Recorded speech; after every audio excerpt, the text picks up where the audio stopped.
ยอมขาดกระทานพอดเกลียวโอ้ขาดย่อเกินเก่าเขาอันสีทางบอกมีทางว่าขาดรอ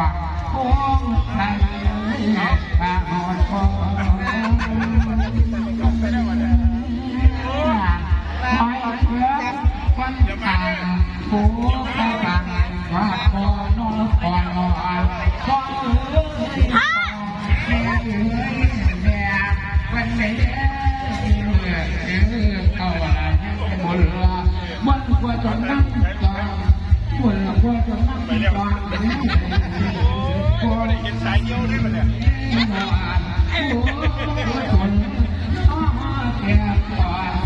มันเป็นการดาวลูกที่ดีเลยพ่อได้เชื่อเยอะ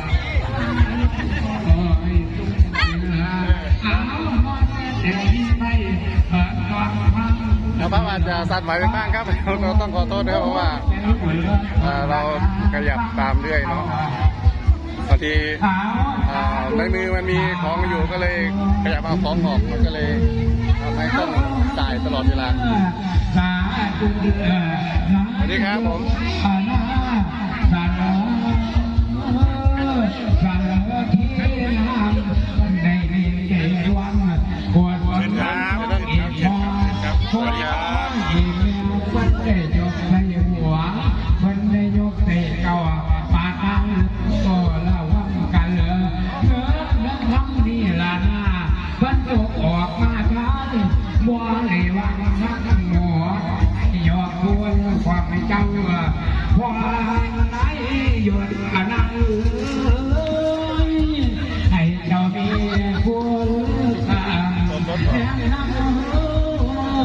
มีผัวให้มีสัวผัวให้มีสัวผัวตัวก็ให้เพียงงามให้มีผู้คำเจ้าให้ทำได้ชื่อเก่ายอดและขาของตัวเจ้ามีขึ้นในทุกทีขอยอดเจ้านั้นจงเทียนทั้งเนี่ยเด้อจะโดนใครต้องขายาเพียงดังใจไปสมเรียงขอให้ลวงแล้วเขาบ้างเรื่องมีข่าวหรือเปล่าผมไม่ได้ใจครับเพราะว่าเดี๋ยวเพราะว่าน้องยังไม่เห็นออกมาครับสายาที่น้องข้าหลวงสายาลองบ้าตัวจงเจ้าบ้าตัวไอ้ผมแล้ว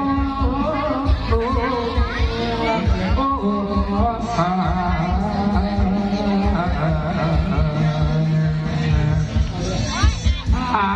ต่อมานี่ไม่ดีกว่านั่งกันตัวละแม่เบิ่งไหนเก่ามาแค่ไหนดีเอาในเบิกดีไม่ไงดีนั่งกันที่10 บาทบ่ได้ดอกหรือบ่ได้ดอกเก่าเพิ่นไม่มาร่วมเก่าหัวเลยลูกบอยเพิ่นไม่มาวันร้อนแสงสีอยู่ทันเหตุแสงสีอยู่ทันนั้นบางแค่ไหนดีเพิ่นไปมีพ่อพ่อจะเดินตองบัวเสียดายที่มาปอนยกพระก่อนเย็นไปเก่าทันแล้ว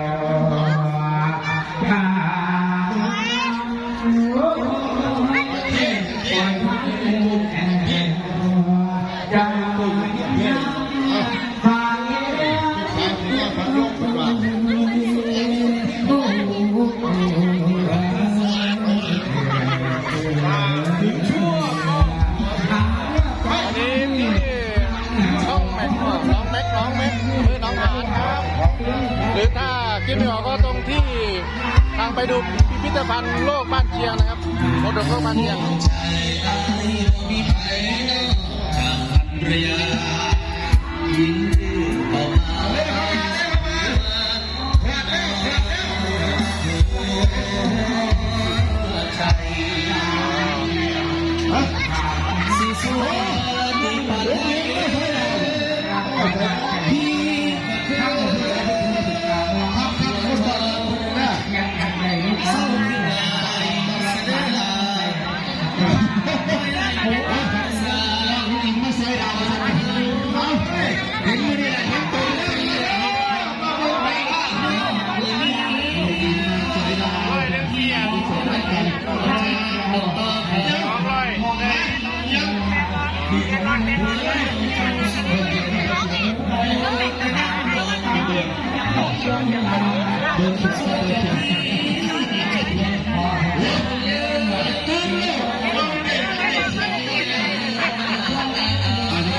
เด้อดีเด้อโชคดี